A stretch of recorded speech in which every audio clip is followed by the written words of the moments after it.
from a galaxy far, far away.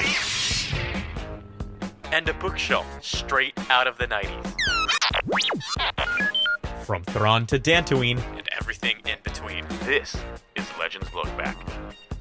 What is up, everybody? Welcome to Legends Look Back, proudly part of the Youtini Podcast Network. This is a Star Wars books podcast for people who love to stare into the endlessly entertaining void that was the early 2000s Windows Media Player music visualizer. That's a mouthful, Rick. There it is. Where we celebrate our rich EU history as well as dive into lesser-known Star Wars classics. I'm your host, Jared Mays, and I'm joined by my legendary co-host, the impeccably dressed as always, Freddy C.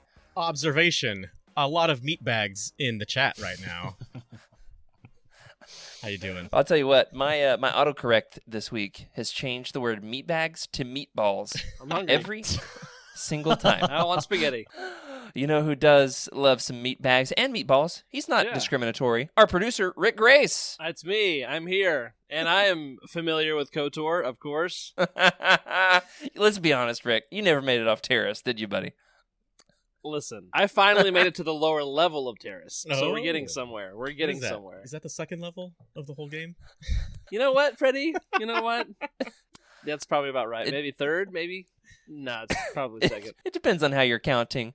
Well, we do have a very special guest tonight. This is a big deal to have this particular guest here on Legends Look Back. It's someone that we talk about a lot, but not someone that we get to have on the show very often. Here to make a very special guest spot here on Legends Look Back is none other than the Ithorian from KOTOR himself. Oh my God, I'm dying. We got him. Oh my We got him.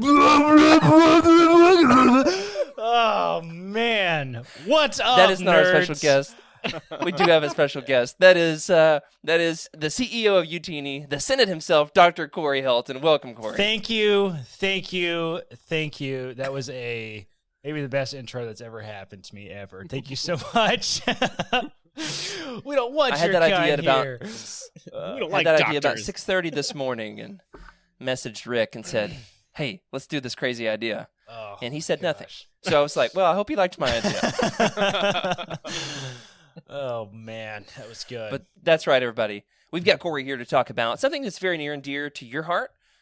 Corey, tell the good folks what tonight's episode is all about. Tonight we are talking about one of the greatest moments in video game and Legends history. One of the times in which the two things crossed over so perfectly, and they cross streams like Harry Potter's wands. I don't know where I was going with that. And We're talking about Robin KOTOR. Yeah, I don't like it. Yeah, Oh, there okay. you go. We're talking about KOTOR tonight, baby. Talking about KOTOR. The as last Ghostbusters, time, but- I've talked about KOTOR, I was fairly inebriated on Twitch and doing drugs. That's right. Oh man, that was something else. The character does adrenal stimulants, is what he's talking about, and That is correct. that was what That is 3, correct. 4 years ago. He said, That's right. "Doing them drugs." That is back when it was Legends to do drugs regularly. Now it's canon. That's right. Because Cal Kestis is, as we all know, very Oh, addicted man. to Those stems. Smash Yes. Yeah. Oh, And his little man. enabler droid, man. Listen, he can stop whenever he wants. All right. He's like, "Hit me, buddy." Yeah, come on, quickly, Oh, yeah. quickly. I need it. That's right. So this is our 20th anniversary episode of Knights of the Old Republic. This is a 2003 video game. Guys, I don't know about you, but when I hear people say, "Oh yeah, 20 years ago," I immediately think, yeah, the 1980s. But no, we're talking about 20 years ago now is 2003. Does that make you feel old or what? That's very old. I don't like that one bit. Not at all. Not at Man. all. Yeah, I drive a 2007 car, and it's older than most of the teenagers I work with, so I'm constantly reminded of my age. There you go. There you go. That's right. That's right. So this is a 2003 D20 role-playing game, first released for PC and the original Xbox. You know what I'm talking about. The kind of Xbox that was, the controller was so big that, like, I don't know how big it is or where I'm going with this analogy, but the controller was quite large. Cumbersome. True. Yeah, That's where you say. And right, it's How RNG. big is it? It's an RNG game, so you shoot something, it's gonna give you a certain hit point based off of your stats. It's just like an advanced version of your Dungeons and Dragons. You know, Yeah. I did not make that connection at all until I saw that in the show notes, and I was like, "No way, that's a typo." Yeah. And looked it up, and I was like, "Okay, all right." Believe it or not, So, for as yeah. long as I've been playing role-playing games, Jared was the first to point that out to me, and I could not believe it. Yeah. It's true. What I love is like you'll have a sword, a vibro sword, or a lightsaber, and you're about to fight girl on two fingers in the dueling ring, and I can't Dueling say ring. it. Yeah, you're about to fight girl on two fingers, and he'll jump up to do a power slash, and it's like, hack, I know. and you'll cleave the guy's. It should cleave the guy's head in two, but instead it's like 2 damage. I know. Damn. And he's like, ugh. And then he's like, that's it. Then he's got the knife. He's like, gah, gah. It's such, the animations in the game are just The next dueling level. ring. Next level. For We'll sure. talk about the Yeah. fighting styles later. Of course, this game did win many awards, including the prestigious Game of the Year by IGN, as well as a number of other gaming outlets. It's written by the esteemed Drew Karpyshyn, who would go on to write the Darth Bane trilogy, among other great Legends titles. It was published by BioWare, which would go on to publish Mass Effect. I mean, extremely prestigious publisher and video game writer. It's widely regarded as one of the greatest video games of all time, if not the greatest Star Wars game of all time, which we can talk more about that later. But guys, let's go around the horn here. Why is KOTOR such a beloved game? In your opinion, why do people like this game? Oh man, that's a good question. I think it was revolutionary at the time it came out. I mean, I remember playing this as a kid, and like I bought it twice when I was a kid. The first time I bought it, I didn't like it at all, and I returned it actually to GameStop. That was back when GameStop had a return policy. Believe it or not, that's how many years ago it was, right? So, I bought it and I returned it, and I remember I got the Jedi Academy game instead, and I played that whole game, and then I decided to pick it up. I was a little older when I picked it up a second time because I didn't get it. I didn't like that it was a turn-based game, like Final Fantasy or something. You know what I mean? Like it's like you have to choose your actions. You can see a queue of your actions coming. It was kind of a different style of game at the time. But it was the first Star Wars game I think that really truly let you like be the character you wanted to be, right? Like I think everybody playing games and everybody who watched Star Wars, like we all wanted to either be a Jedi or see what it would be like if you could be the dark side guy, right? And like KOTOR gave you that freedom, I think, to explore, and that had just really never been done before. One, in Star Wars, but two, in video games. And your choices mattered in a meaningful way, and there were multiple endings to the game. There were multiple ways to play. Yeah, jump in there, Freddy. Yeah, I was just saying that was it. I was just looking at a bunch of games from 2003 right now, just trying to get a feel of what was in that era, what games were there, and Corey, you nailed it. It was like Prince of Persia, what is it? Midnight Racing 2. What is that game called? Anyway, Tom Clancy's Rainbow Six. A lot of 3D Oh, yeah. platformers. The Jack just- games, Jack 2 came out in 2003, apparently. Exactly, Max Payne 2. Yeah. You have a lot of games which are predestined. You're just playing into it, right? Trying to get to the next level. Where with KOTOR, yeah, you were trying to get to the next level, but you were really in control in how you got there. And I don't know of any single person that has probably gone through every, I guess, scenario possible. There's a lot of scenarios. That's the thing, right? Yeah. You didn't know where you were going. It felt open world. Like thinking about what's the planet where you're with the Sith. You like what's the Korriban. third planet. Korban? Moran, or is it Korban? It's Korban. Either way, it's like one of the third planets. There's Dantooine, where you go to be a Jedi. It's the one after that. Yeah, It's that third planet.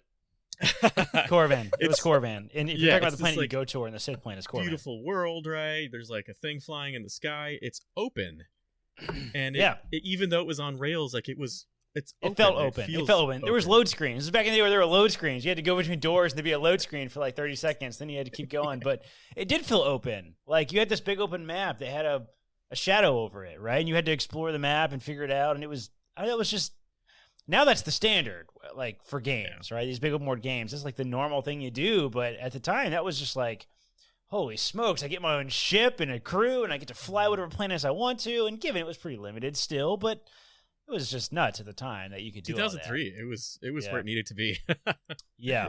Absolutely. Yeah, I think you're making great points about the world building was fantastic. The choosing of the light and dark, the light and dark side choice mechanic was really solid.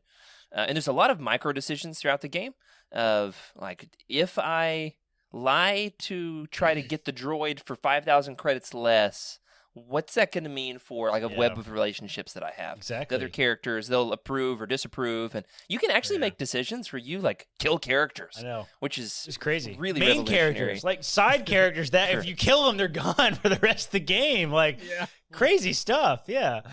Yeah. Oh, I love to kill Juhani. Oh, do I ever? All right. Anyway, we'll come back to that. We're going straight to there, huh? Rick. All right. So, Jared, did you play light side or dark side? You know. Light side with a couple of cats buried under the rug. There you go. Rick, you got an opinion on? I know you haven't like played as much of KOTOR as other folks, and that's fine. You tried. Yeah. What's your opinion on your general impression on why this is such a beloved game? It would have to be the story. I mean, just the lore that this expands for Sith and Jedi, Mandalorians, Revan. Like all of that is what I hear talked about the most. Yeah. And what I'm fascinated by. Since I haven't finished the game and it's been like years, I decided that, you know what, I'm not going to let other people spoil it for me, and I'm not going to finish the game anytime soon. So I started doing my own research on, what kind of plays out. And I watched a dozen of like YouTube videos. What's funny, when I realized like how much all you guys said is true, is all those videos try to summarize the game in very different ways. Yeah. Because of all the different endings or possibilities, and it's like, I'm even more confused now about what this game's about. But, man, it sounds like an incredible game, and so I'm excited to dive into it more and kind of live through y'all's experience. So what is your history with the game, Rick? You played the intro, you played some on Terrace. Like, when was this? How long has it been since you played it? Recently. Like, I missed this game growing up entirely. Mm-hmm. I remember getting my classic Xbox on Christmas, and the only reason I knew about Xbox or knew about video games was because my neighbors had one and they had Halo. Halo was my bread and butter. Right. And I remember Christmas Day, I had a Halo, but I also had the Tetris Attack of the Clones combo disc. Oh, yeah. It was both of those games on one disc. It was crazy. Wow. And I loved Attack of the Clones, and I was like, oh, yeah, this is so cool. But I had no clue there were other Star Wars games. I have no idea how I was ignorant. But just totally missed it. And so it wasn't until probably late high school or college that I heard about it and didn't really get to play it until like past 3 years probably. So, to be fair, Rick, this was kind of in that era where I feel like if you had the internet often, you might have known about it, right? If you didn't have the internet at all, if you weren't fortunate like some folks, if you didn't read like gamer magazines, you probably didn't know about it. Yeah. No, I totally missed it. I definitely didn't know about this. I think my parents bought me this game for Christmas. Is how I ended up getting it. They knew I like Star Wars, and they had bought me I think this was right around the time where they released that special edition VHS set. You remember like the silver and the gold, and you know what I'm talking about? This is about the same time, and I had gotten that like either the year before or something like that for Christmas. My parents knew I could smell that VHS. Exactly. Yeah. So I got this Star Wars game for Christmas that year, and I think it was probably more like 2004, actually 2005 maybe when I actually played it. It probably wasn't the year that it came out, because you're right, Freddie. If you weren't like in the know, you might have missed this. And I don't know. I was pretty young. 2003. I was 10 in 2003. I was born in 93. So I was a kid. This came out the same year as Star Wars Galaxies. So you can kind of tell where my attention went. Yeah, sure. Yeah. I'm looking at the game list that came out this year. There's an impressive list of games. I spent a lot of time looking at this list. So I mean, this must have been this is right deep around the time. Deep in the console cycle of that particular generation. This was right when it was hitting its stride. That's for sure. Freddie, I was going to say earlier that this for me is probably my Star Wars Galaxies. Yeah, mine too, for sure. Hot take here. This might be my favorite Star Wars content ever made. It's good. It's right up there for me with the original trilogy and Dark Empire. Wow. As A tier, S tier, I mean, untouchable, absolutely beloved. I'm building an entire like KOTOR shelf in my Star Wars room. Nice.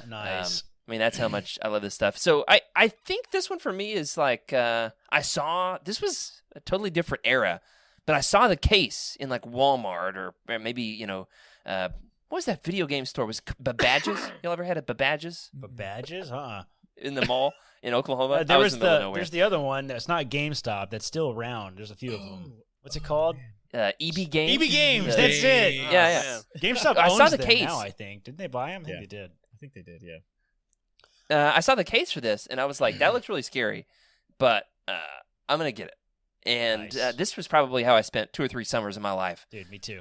Mowing lawns and playing this game. Yeah, that's fantastic. How about you, Freddie? You played Star Wars Galaxies, but you've played KOTOR. Yeah, KOTOR was definitely later on down the line after I got like the Star Wars Galaxies thing out of my system, because that was like a full-on MMO, and if it wasn't like if I wasn't spending time in that game making money or doing something else, I just couldn't see myself playing KOTOR. But I played like 2005, so still a while ago, and I just remember thinking, oh my goodness. This is what Star Wars looked like before all of this stuff that we knew. Like, this was a long, long, long, long, long time ago in a galaxy far, far away. And once I figured that, I was hooked. KOTOR was, for the next umpteen years, still here talking about it, obsessed. I don't know that there has been another, like, how do I phrase this? I don't think a bigger risk has been taken in Star Wars storytelling since KOTOR came out, even, honestly. Like, so they went successful. 20,000 years before everything. There's a ton of Jedi, there's a ton of Sith, they're fighting each other. Like, the Mandalorians are there, there's all these Boba Fett's running around. Like, there's just a ton of risk, you know what I mean? Yeah. Like, it's just totally different. They would never do this now. Not in a million What about years. like the return of Palpatine? That's a risk. Yeah, ask how many people have played it or know about KOTOR that dislike it. Like anybody who's like a hater of the KOTOR. I don't think that very few. Does that exist? I don't know that exists. I don't think I've ever seen KOTOR hate. Like if that happens, it was a big risk, but oh my goodness,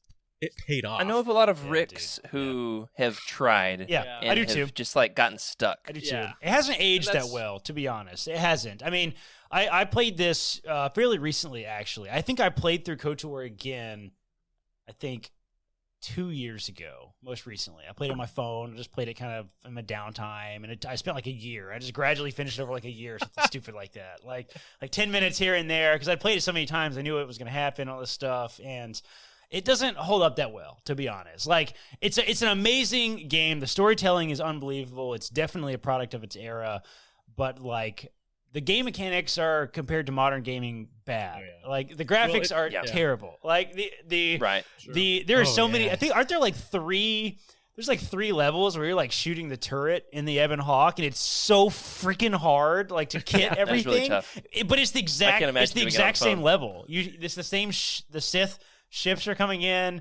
And like the space, it's literally just a replay. They just replayed it. They just like copy pasted it into the later part of the game. It's so stupid. So. Like, and it's basically just the turret section from A New Hope. It is. It is. But the pattern is the same, and like the ships fly around in the same way. It's really bad. Like, I mean, so like, I get it, Rick. Is what I'm trying to say. I get it. Like, you know. I want to get through it, man. I want to. Just watch all the cutscenes on YouTube. That's all you need. No, you got to play this game. Don't listen to him. But here's the thing. There's been a remake of this announced, and since then, there's also been some drama where the entire studio was fired. It's never happening. The project. It's never happening. It's We dead. don't know. It's dead. It's never happening. Come on. I'll believe it when I see it. Do I want that to like happen? naked Palpatine Listen, is rising from the ashes. I would genuinely consider giving you one of my fingers to make this happen. That's how much I want this remake to happen, but is it going to? I don't know. When was it supposed to be released, Jared? Do you remember? I don't. This year, I think, but yeah, it's No. not ready. But hey, we've got a lot more to talk about with this game. Regardless of how you came to it or how well you think it's aged, it does have some, the combat and the graphics absolutely haven't aged especially well. Now, nevertheless, there's a lot about it that we like. So, guys, quickly, when you do your playthrough of KOTOR, which style of game do you like to play? Do you gravitate toward the light side? Do you go to the dark side? Do you try to walk the gray Jedi fence like a chump?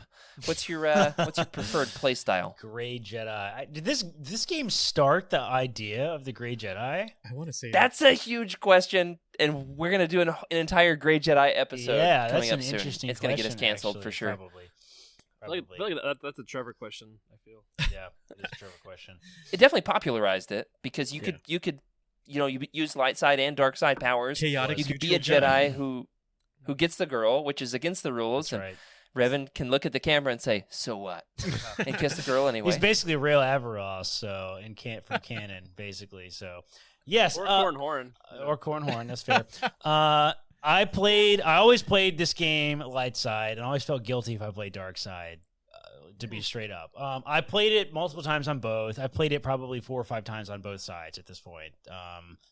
I think that it's pretty hard to argue that light side is not harder because like all the powers for combat and everything, which the game is a combat game. I mean, like that's like the main thing you do is fight, right? And it's very hard to play as a light side character because all the cool stuff is dark side.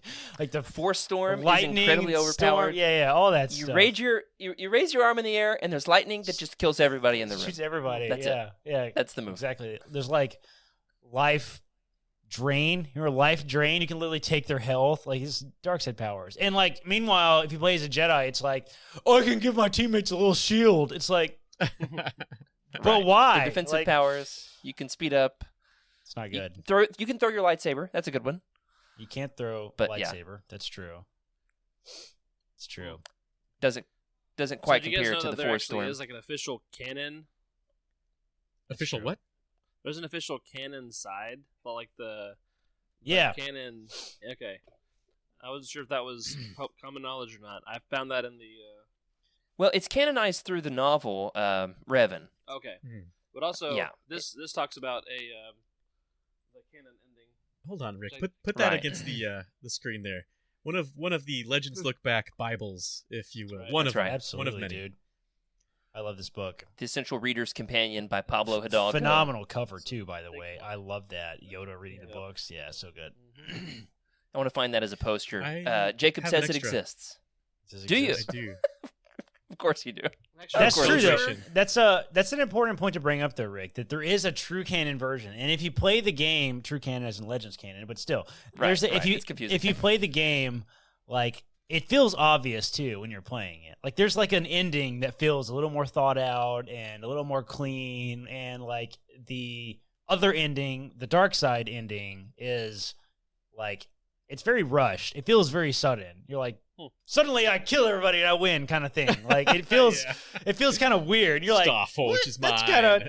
kind of weird. Like, yeah, like so it kind of makes sense when you're playing it. I think you're supposed to play as a light side character, but I gravitate toward the light side as well. I've played a number of dark side playthroughs. I've done the Grey Jedi thing once or twice.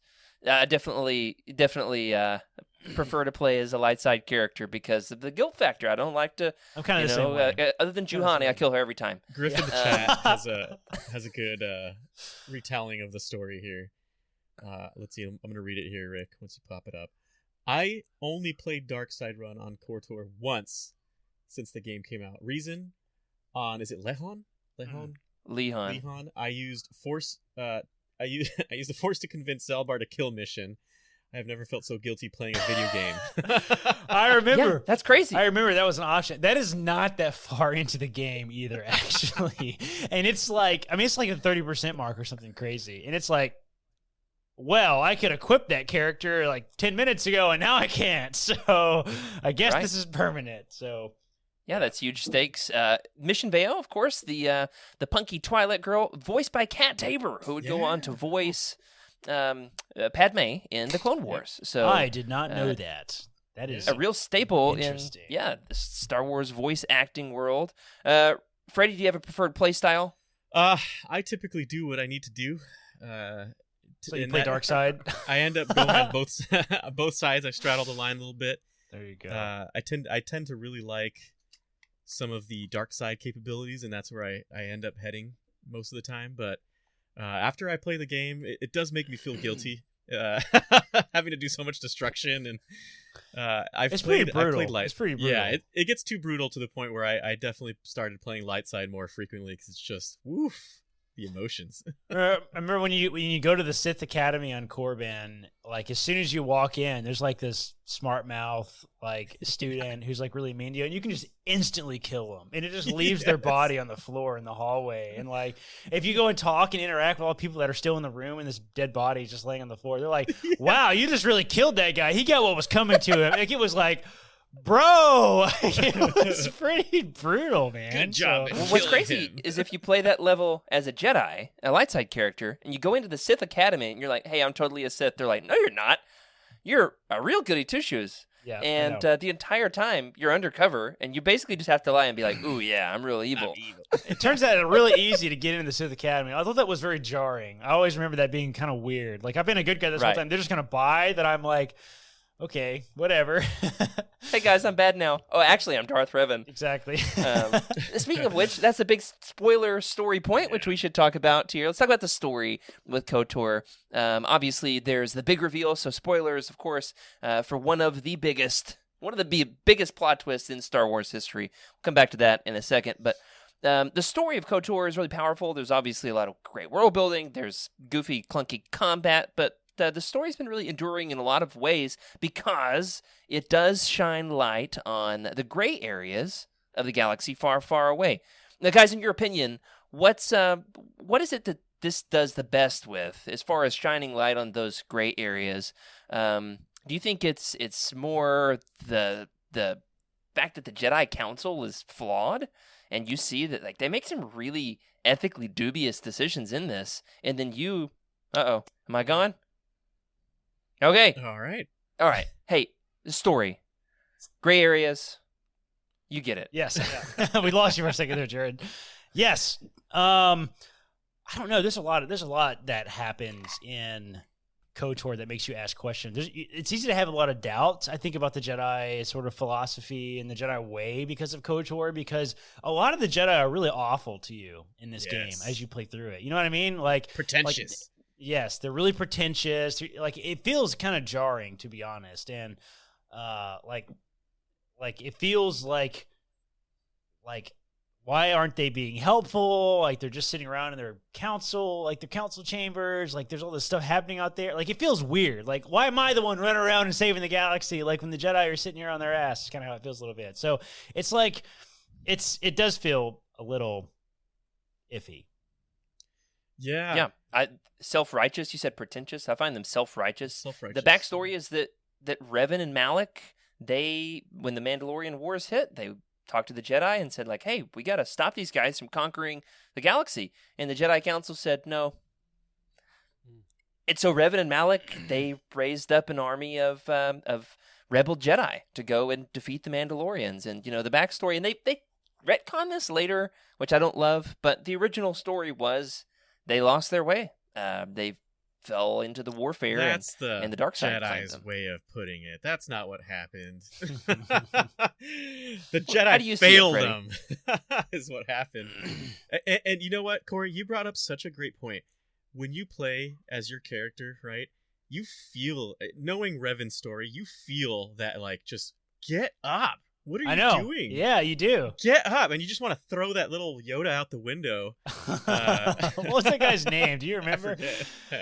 I can't remember. Vrook? Either. I think it's Vrook. Yeah. Is it Vrook? Is it the bald guy? Yeah, I don't know. I don't remember. All right, Anyway. I've got a question. This might be a bit He's of a mean. I rabbit don't hole. like the bald guy. So, again, looking up the story elements, looking up Revan's, like, full story, where does KOTOR take place in Revan's whole story? Okay. KOTOR. It's okay, so chronological order, all right? The Mandalorians declare war on the galaxy, right? Okay. Mandalorian Wars, when they're a big, huge, like, organization, basically. Declare war on the galaxy. I don't know if they were secretly, I think they were secretly backed by the Sith, too, actually. Even at the beginning. That's a retcon. Is that a retcon? I don't know. I don't know if it was either. But anyway, so the Mandalorians declared war on the galaxy. They're Spartans, whatever. A lot of the Jedi kind of rose up. The Republic had an army at the time, and they were fighting, and there was a Republic versus the Mandalorians. And the Jedi they wanted to have, like, step back because unlike in the prequels, right, it wasn't like the Jedi had to lead the army. The Republic already had an army, right? So the Jedi at the time sort of chose to just stay on the sidelines. A lot of the Jedi disagreed with that. They're like, this war is happening, people are dying, all this injustice is happening in the galaxy. We should fight. We are warriors. We should fight. Like, so a lot of the Jedi decided to fight against the Mandalorians. Those Jedi were kind of spearheaded by Revan, who was a master, and his apprentice Malik. Was it Darth? No, is it Malik? Is actually his Jedi name? Malik actually? was a Jedi. Oh, I don't think Well, so. that's a great. That's a Darth Malik. Anyway, all right. Before I get sidetracked, It's, Revan. in the comics, it's Alec. Okay, Yeah. Alex. So right, there's actually Alec. comics that All right, fill that in. That's which is interesting. hilarious. That's interesting. All right, so Revan and his apprentice Malik kind of led the Jedi that decided to sort of rebel against the organization to fight against the Mandalorians. And they chased the Mandalorians out to the Outer Rim, and then Revan and Malik disappeared. When Revan and Malik came back, they were suddenly Sith and carrying red lightsabers, and were like, what the hell happened? Like, and all this, then it became they were leading the Sith against the Republic, basically. So the Mandalorian War sort of transitioned into the Sith versus Republic War. And sometime in that time period, when Revan is a Sith and fighting against the Republic, he gets wanged on the head good and has amnesia. Jedi amnesia. By Bastila. By Bastila. Okay. And that's the Force visions you get early in the game. And he basically gets kind of captured, and the Jedi do some crazy shit to him to like mess with his mind and his memory. And and then they kind of just dump you. I don't know why the Jedi did this. They kind of dumped him into the military, I guess, and he just like wakes, and that's where the game starts. You wake up, and you're like, That's where you start the game. yes, that's where you start the game. All that backstory. Yeah, it is so funny. It's so so funny because your character is like in the bed and he's like rolling around and everything, Explosions. and explosions Having are going bad off, and he dreams wakes about up, Sith Lords. and this guy comes in, he's like talking to you and everything, and he's like, "What's wrong with you? Don't you remember? You're on the ship. The name of the ship is so and so. Bastila is here. We're fighting against the Sith. Don't you know what the hell is going on?" And you're like, no. Who am I? Okay. It's very awkward. So that's where the game starts. But Yes. you learn about like the Mandalorian War and all that during the game, Yes. like in flashbacks. Uh-huh. Okay. Your whole history gets sort of fleshed out as the Your game goes backstory. on by asking lots of questions and that sort of stuff. And you can honestly, it's honestly kind of hard to piece together the whole Mandalorian Wars stuff, actually, from the lore of the game. But if you really pay attention and you listen to every piece of dialogue, you can kind of get the whole history. It really helps to And it read the rewards books, you for that. obviously. Yeah. Okay. Good. Yeah, it I builds a like lot the off the books. Tales of the I like Jedi reading comics. Yeah, it builds a lot off that, the backstory. You talk to people in dialogue. And then 2/3 of the way through the game, you get the big reveal. And that is, you don't know this. And Yeah. I just remember being Beginning. floored by this my first time through. Though I do think you probably could see it coming if you're smarter than I was as like a 12-year-old. No. I didn't see it either. Which is, here's the big reveal. Quite possibly the biggest reveal in all of Star Wars outside of the original trilogy. Which is, give me the one, Rick. Give me the one. Ready? You reveal the mask, you pull it back, and you were Revan the whole time. Okay, Jared. Yeah. The first time that was revealed to me, I laughed. And remember, I had to get my balance because I had gone too far. Because it was just seeing, the created face that you made on this Right. thing that you had no idea was going to be you, and I just cracked up. Mine was a total dude bro, by the way. How many hours did you spend on your character selection? There's only like 12 I don't know. faces, so it could have been that off. Yeah, my guy's name was Ronid Jast. I remember that much. So funny. Nice. Yeah. And you reveal it. You find out that you were It's you the whole time. Revan the whole time. It's a huge spoiler. I think it was the first time I ever swore, actually. Criminy!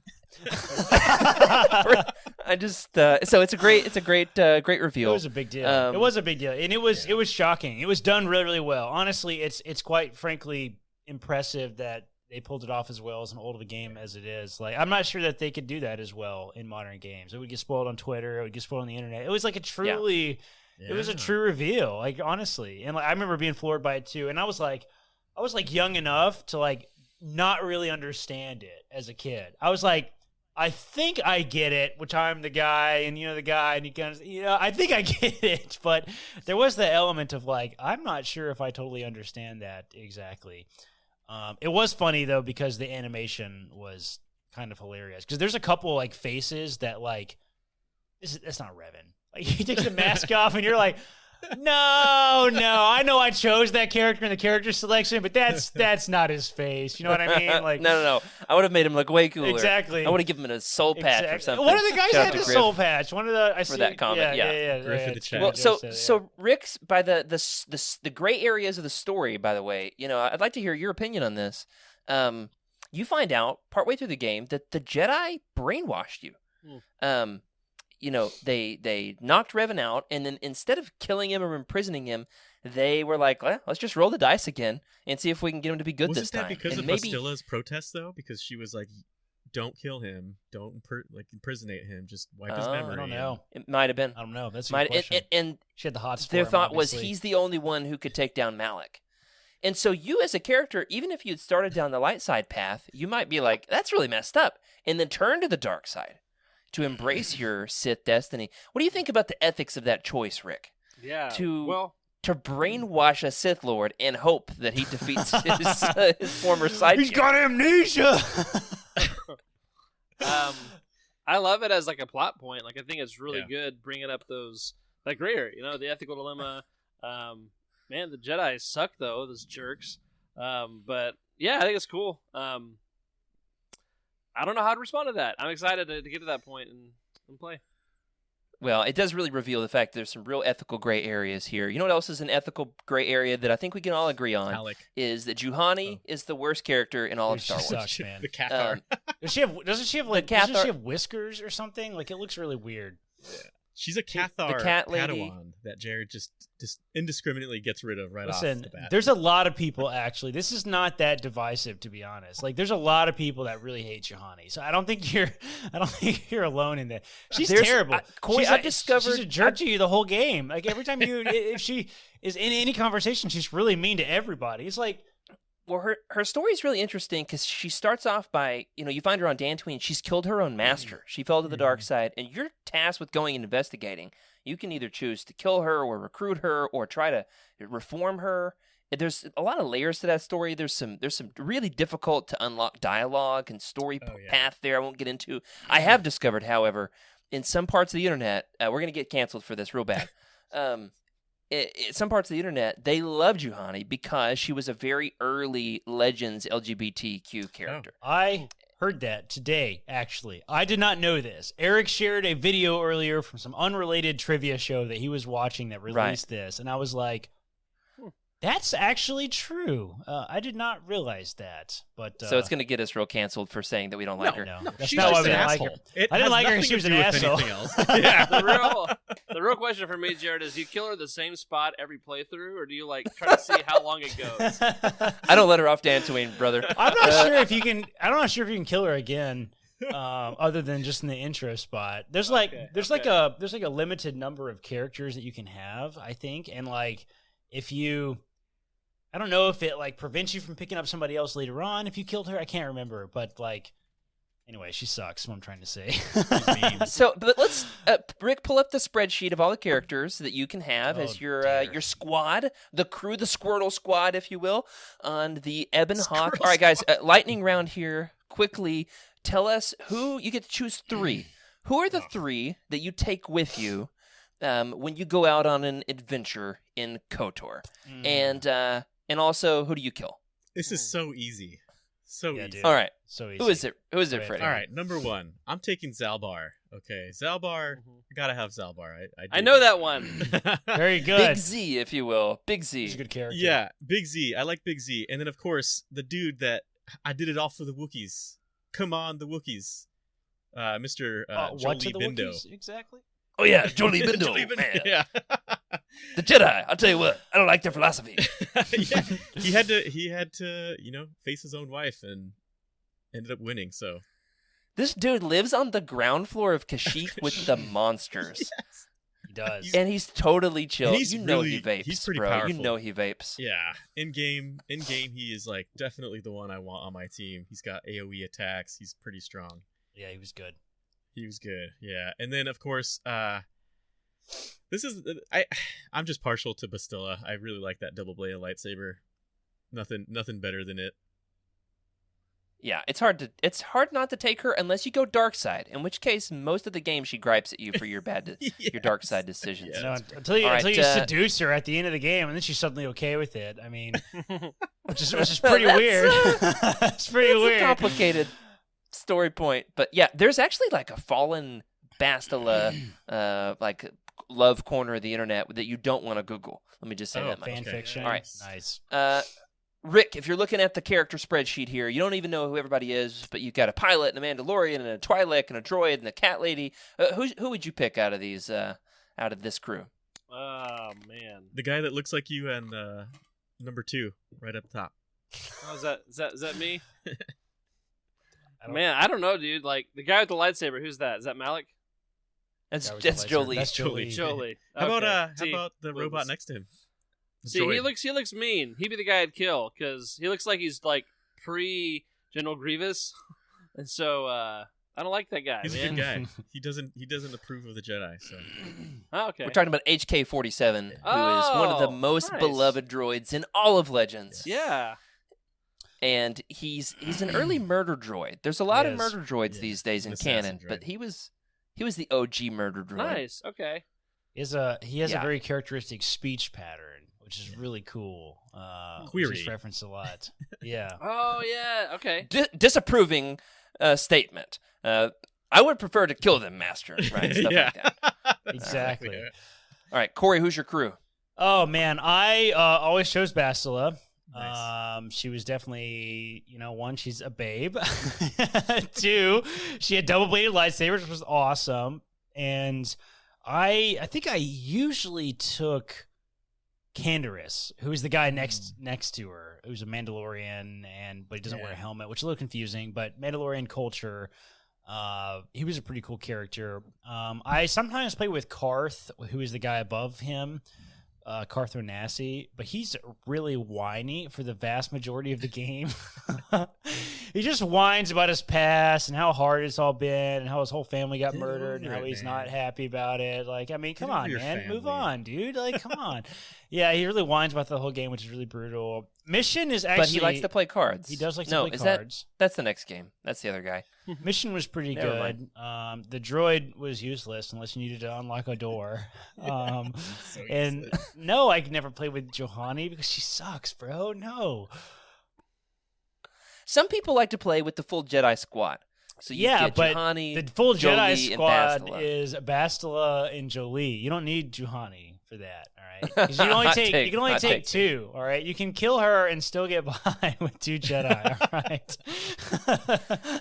Yeah, I think I typically take 2 Jedi and then Canderous or HK-47 for ranged attacks.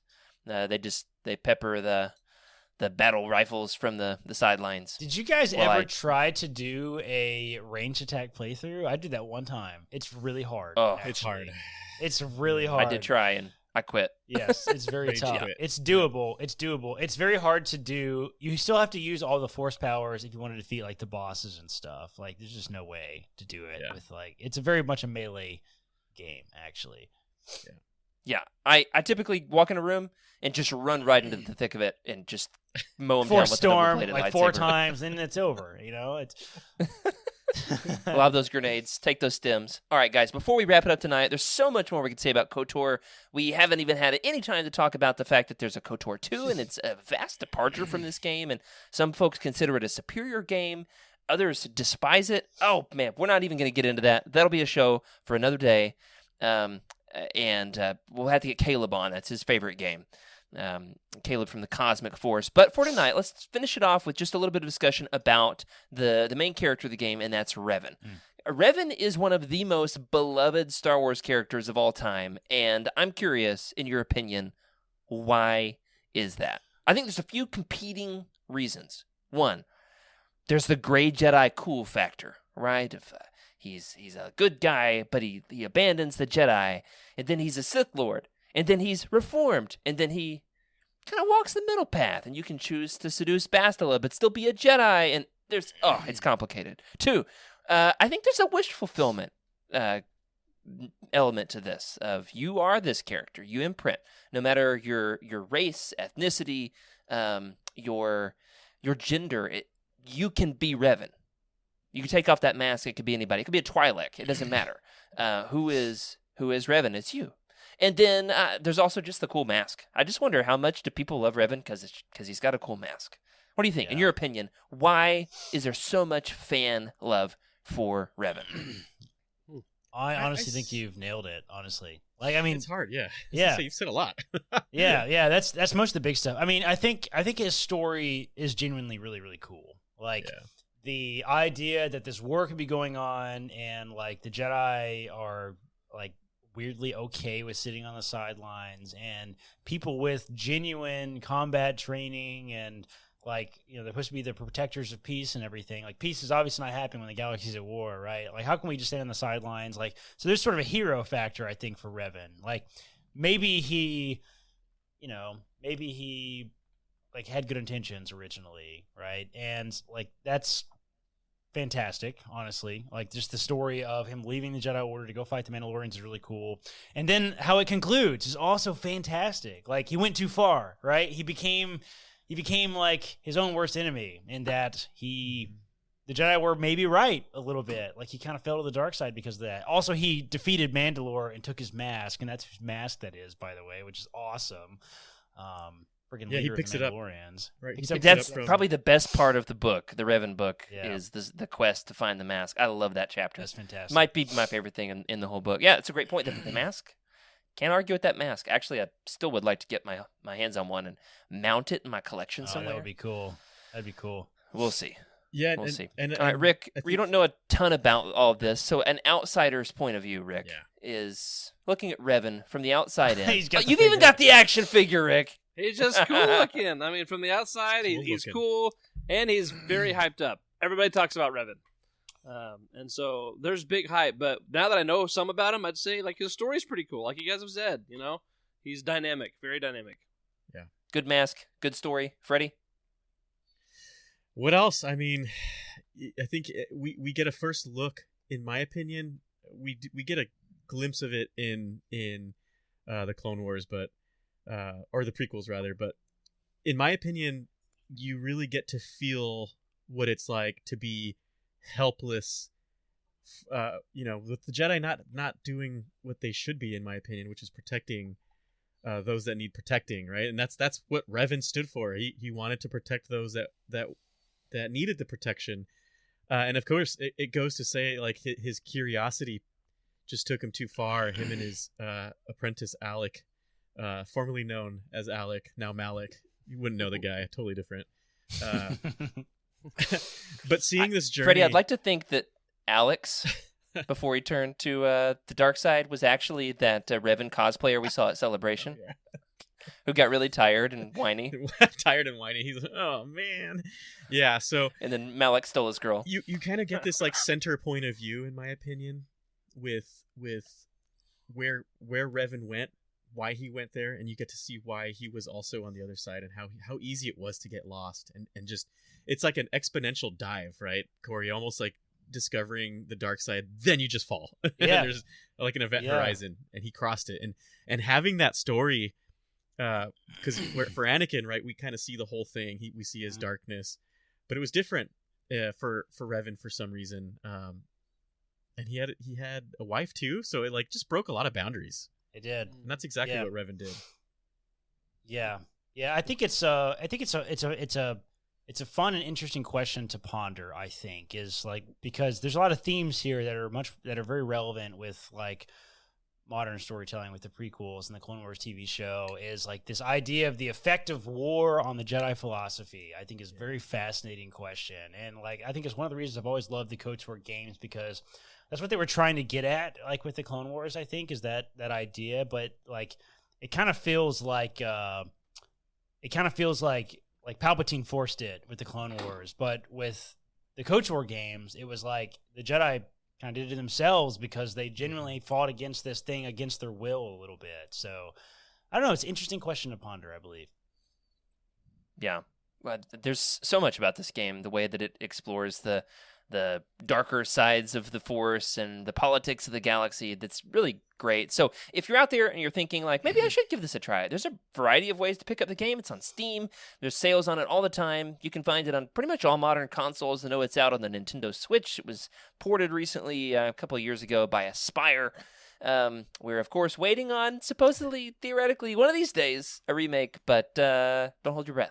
It's on mobile. Or, of course, in the Apple Store. it's on iOS as well, as Corey said earlier. Go ahead, Brett. Yeah, I think that's probably part of the reason why I've struggled to get far, is because my first experience, I think, was playing on my phone.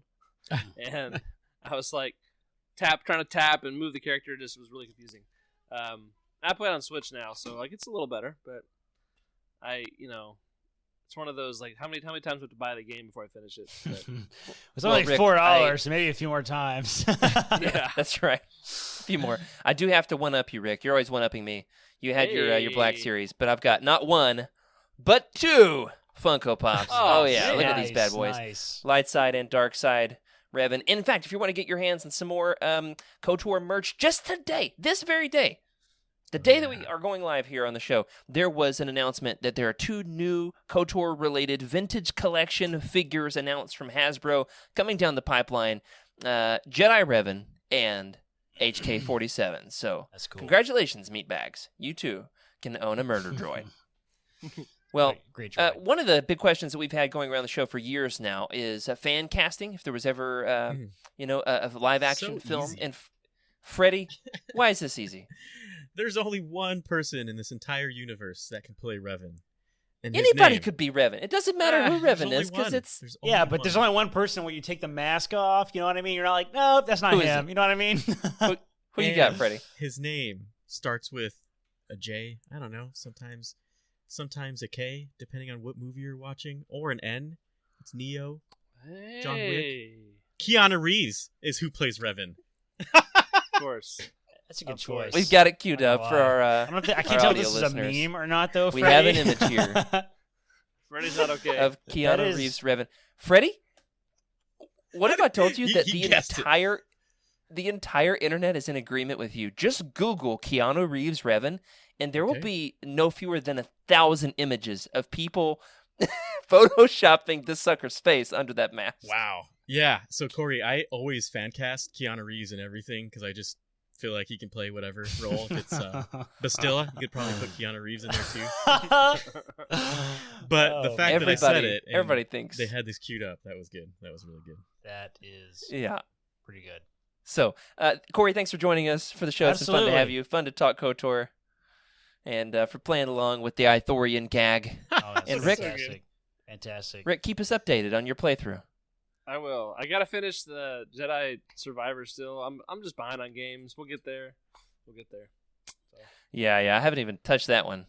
So I'll come visit, and we'll play that one. And then you come visit, and we'll play KOTOR. Stay up all night. Sweet. Yeah, that's not going to happen. I like it. But, you know what is going to Oh, happen? dude. Our next roundtable, Cheetos. and that is... What is it called? Spectre of the Past. There it is. Oh yeah, that one. That's a good one. Spectre of the Past, our next roundtable. It's either going to come up next week, or if we don't finish, it'll be the week after that, because it's Legends, and it's not going anywhere. Ready for a hot take? What? I think iJedi's better. And that does it for our show tonight. We're not talking about iJedi, Rick. You don't bring me on your show and then we talk about iJedi. We're not doing that, all right? We're not doing that.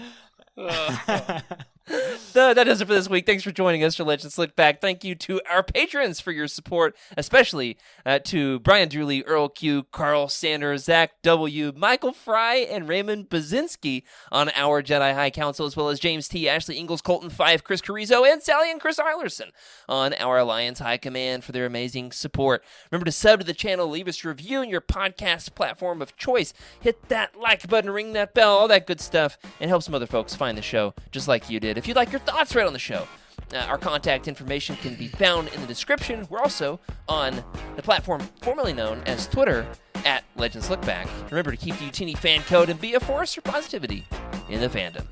May the Force be with you, meatbags. This is a Youtini broadcast.